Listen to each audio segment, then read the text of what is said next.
తాడేపల్లి కేంద్ర కార్యాలయంలో వైఎస్ఆర్సీపీ అధికార ప్రతినిధి పద్మద మాట్లాడుతున్నారు. లైవ్ చూద్దాం. ఆయన ఏమీ అనకుండానే పాపం భువనేశ్వరం అనేదో అన్నారని చెప్పి వెక్కి వెక్కి ఏడుస్తాడు చంద్రబాబు నాయుడు. జగన్ గారు నన్ను మా నాన్నని ముసలోడు అన్నారు అని అనకపోయినా లోకేష్ చెప్పుకొని ఏడుస్తాడు. అయినప్పటికీ కూడా తగుదనమ్మా అని అబద్ధాలతో ప్రజల ముందుకు వచ్చి చేస్తున్న వేషాలు చూసిన తర్వాత, ప్రజల్లో వస్తున్నటువంటి రెస్పాన్స్ చూసిన తర్వాత, కుర్చీలు మడత పెట్టాల్సిన అవసరం వచ్చిందని గమనించుకున్న తర్వాత ఈరోజు భువనమ్మ గారు ఓపెన్ గారు చెప్పారు, చంద్రబాబు బై బై, నీకు బై బై కొట్టాల్సినటువంటి అవసరం ఉంది, నువ్వు రాజకీయాల నుంచి తప్పుకోవాల్సిన అవసరం ఉంది, నిన్ను చూస్తే ప్రజలు ఒక్కరు కూడా ముందుకొచ్చి ఓటు వేయలేనటువంటి పరిస్థితి, నీ 14 సంవత్సరాల ముఖ్యమంత్రిగా నువ్వు పనిచేసిన, 30 సంవత్సరాలకు పైగా కుప్పంలో పనిచేసిన, ఎమ్మెల్యేగా పనిచేసిన నీకు ప్రజల్లో మద్దతు లేదు, నువ్వు గెలవలేవు అని ఓపెన్ గా చెప్తున్నారు. అసలు నిజంగా ఎమ్మెల్యేగా పనికిరాడా, అసలు టీడీ పార్టీ అధ్యక్షుడు కూడా పనికిరాడా అనేది కూడా ఇక్కడ ఆలోచించాల్సినటువంటి అవసరం ఉంది. అది ఆమె నిజంగా చెప్తా ఉందా, లేకపోతే తన తండ్రికి వేసినటువంటి వెన్నుపోటుకు బదులుగా చెప్తా ఉందా, లేదా లోకేష్ బాబు ఈమె వాళ్ళ అమ్మతో ఈ మాట చెప్పిస్తాడా, మా నాయన పని అయిపోయింది ఇంకా మూల కూర్చోమని చెప్పు, ప్రజల్లో ఆదరణ లేదు, మనం గెలిచే పరిస్థితి లేదు, ఆయన వద్దు అని వాళ్ళ అమ్మతో చెప్పిస్తున్నాడా కూడా తెలుసుకోవాలి. అమ్మా బోనమ్మ, మీ అక్క బీజేపీ పార్టీకి అధ్యక్షురాలుగా ఉంది, నువ్వు కూడా టీడీపీ అధ్యక్షురాలు అయిపో. నీ మాటలు, నీ అబద్ధాలు చూస్తూ ఉంటే నువ్వు ఖచ్చితంగా రాజకీయాలకు పనికొస్తావు, మీ ఆయన్ని కూడా మించిపోతావు. ఎందుకంటే ఈరోజు నువ్వు వచ్చి ప్రజల ముందు మహిళల గురించి మాట్లాడుతున్నావు. మహిళల తరపున మహిళలు అర్ధరాత్రిలో నడవాలంటే ఈ రాష్ట్రంలో జగన్ గారి పాలన ఉండకూడదని మాట్లాడుతున్నావు. ఈ బుద్ధి, ఈ తెలివితేటలు, ఈ విచక్షణ నీకేమైపోయింది నీ భర్త ముఖ్యమంత్రిగా పనిచేసిన కాలంలో? ఆ రోజున కాల్మనీ సెక్స్ రాకెట్ లో 200 పైచీలకు మహిళల మీద నీ పార్టీ నేతలే, ఆ బడా గుండా నాయకులే వీడియోలు తీసి, బ్లూ ఫిల్ములు తీసి హింసించిన నేపథ్యంలో ఒక్కరోజైనా నువ్వు ప్రజల ముందుకు వచ్చి మహిళల తరపున మాట్లాడడం జరిగిందా? అదేవిధంగా వనజాక్షి లాంటి ఒక తహసీల్దార్ పైన చింతమనేని ప్రభాకర్ చేసిన అఘాయిత్యాన్ని మీడియా సాక్షిగా నువ్వు చూసినప్పటికీ కూడా బయటకు వచ్చి ఒక మాట మద్దతుగా మహిళల తరపున మాట్లాడడం జరిగింది. ఆ రోజున రిషితేశ్వరి అనే ఒక అమ్మాయి ర్యాగింగ్కి గురై అకారణంగా మరణిస్తే, అత్యంత హేయంగా ఆమె హత్య జరిగితే దాని గురించి ఒక్కరోజైనా నువ్వు బయటకు వచ్చి మహిళల తరపున మాట్లాడడం జరిగిందా? ఈరోజు చంద్రబాబు నాయుడు పాలన లేకపోతే మహిళలు అసలు వీధుల్లో నడవలేని పరిస్థితిని మాట్లాడుతున్న నీకు సమాధానం చెప్పవలసినటువంటి అవసరం ఉందా లేదా?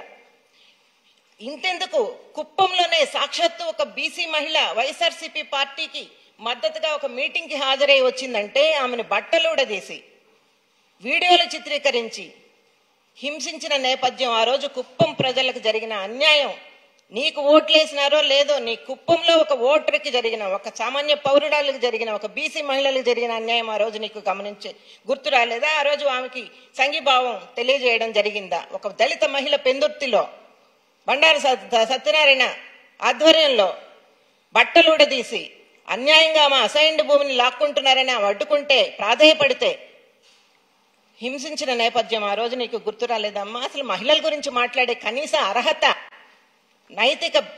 నైతికత నీకుందా? అంతెందుకు, నీ సొంత తమ్ముడు బాలకృష్ణ మహిళల గురించి ఏం మాట్లాడాడు? ఆ రోజున సభావేదిక మీద ఒక మహిళను చూస్తే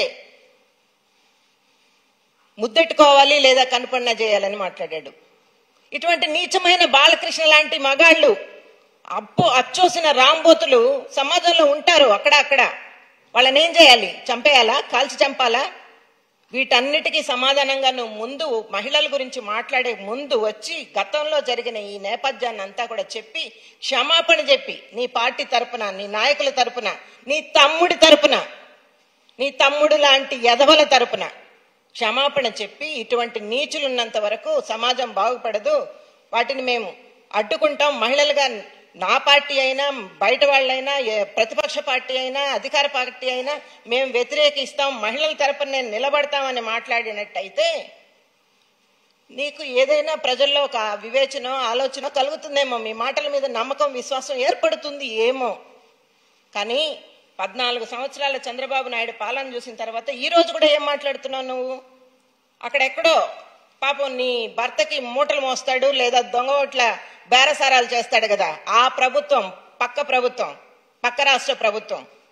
అక్కడ గంజాయి మత్తులో ఒక మహిళ మీద, ఒక బాలిక మీద అత్యాచారం జరిగితే ఎప్పుడు, అది కూడా ఆగస్టు 22వ తారీఖున, ఆ జరిగిన అత్యాచారం గురించి మన రాష్ట్రంలో, తెలుగు రాష్ట్రంలో, మన ఆంధ్రప్రదేశ్లో ఇక్కడ జరిగినట్టుగా మాట్లాడుతూ ఆ అపనిందను కూడా, ఆ నిందను కూడా మన ప్రభుత్వం మీద, మా ప్రభుత్వం మీద వేయడానికి ఎంత సాహసిస్తున్నావు నువ్వు? రాజకీయాల్లో చాలా ఆరితేరిపోతున్నావమ్మా, నీ భర్తను కూడా మించిపోతున్నావు. ఇది సరైన సమయం.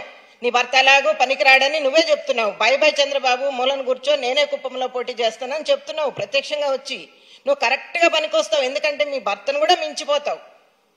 తెలుగుదేశం పార్టీని ప్రజలు బంగాళాఖాతం కలపడానికి సిద్ధంగా ఉన్నారు. అటువంటి అబద్ధాల నేపథ్యంలో బతుకుతున్న తెలుగుదేశం పార్టీని బతికించాలంటే నీలాంటి మహా వెన్నుపోటుకు మద్దతు ఇచ్చేవాళ్ళు, తండ్రికి వెన్నుపోటు పొడిచినా చూస్తూ ఊరుకునేవాళ్ళు, తన పార్టీలో ఇటువంటి అఘాయిత్యాలు, మహిళల మీద దౌర్జన్యాలు జరుగుతూ ఉంటే కూడా చూస్తూ ఊరుకునే నీలాంటి మహిళలు, బాలకృష్ణ లాంటి తమ్ముడిని ప్రోత్సహించే నీలాంటి అక్కలు చేపడితే ఈ తెలుగుదేశం పార్టీకి మరింత భ్రష్టత్వం చేపడుతుంది. ప్రజల్లో తెలుగుదేశం పార్టీ అంటే ఇటువంటి నేతల ఆధ్వర్యంలో నడుస్తుంది అనే దానికి మరొక నిదర్శనంగా ఉంది. కానీ నువ్వు బాగా రాజకీయాలకు పనికొస్తావు. నోరు తెరిస్తే అబద్ధాలు. ఎంత అబద్ధాలకి ప్రతీకగా, ఎంత పరాకాష్ఠగా ఉందంటే, పక్క రాష్ట్రంలో జరిగినటువంటి ఒక అత్యాచారం గురించి ఈరోజు మన రాష్ట్ర ప్రభుత్వాన్ని నిందించే ప్రయత్నం భువనేశ్వర్ గారు చేస్తున్నారు. నేను మీకు సాక్ష్యాధారాలతో చూపిస్తాను దాని వివరాల గురించి. ఆగస్టు 22వ తారీఖున పక్క రాష్ట్రం తెలంగాణలో జరిగిన ఒక అత్యాచారం గురించి, గంజాయి మత్తులో అక్కడ కొంతమంది ఒక మహిళ మీద చేసినటువంటి అఘాయిత్యాన్ని ఈరోజు ఆంధ్రప్రదేశ్ రాష్ట్ర ప్రభుత్వం మీద, మా జగనన్న గారి ప్రభుత్వం మీద ఆమోదించే నింద మోపే ప్రయత్నం చూస్తుంటే నిజంగా చంద్రబాబు నాయుడిని మించినటువంటి రాజకీయ నాయకురాలు, ఒక అధ్యక్షురాలు తెలుగుదేశం పార్టీకి దొరికిందని మనం నమ్మొచ్చు. ఈ రాష్ట్ర ప్రజలు ఈరోజు 3 సభల్లో ప్రజలందరూ కేరింతలు కొడుతున్నారు. ప్రజలందరూ మేం సిద్ధం, ఇటువంటి జగన్ గారి పాలన, ఆయన చెప్పిన మాటను 98%, అది కూడా 2% ఈ తాటకి మారీచ సుబాహుల్ లాంటి వాళ్ళు అడ్డుకునే ప్రయత్నం చేశారు. కాబట్టి 100కు 100% చేయలేకపోయాం తప్ప 98% పూర్తి చేసినటువంటి మా మాటని, మా సత్యవాక్య పరిపాలన చేసినటువంటి జగన్మోహన్ రెడ్డి గారి పాలన చూసి ప్రజలందరూ మరొకసారి మేము సిద్ధం ఈ ప్రభుత్వాన్ని రెండోసారి గెలిపించుకోవడానికి, జగన్మోహన్ రెడ్డి గారి పాలన మాకు కావాలి, మేము సిద్ధంగా ఉన్నాం మరొకసారి నిరూపించుకోవడానికి అని చేస్తున్నటువంటి ప్రయత్నంలో వెంటనే మేము సంసిద్ధం అనేసి పోస్టర్లు పెట్టడం జరుగుతుంది తెలుగుదేశం పార్టీ.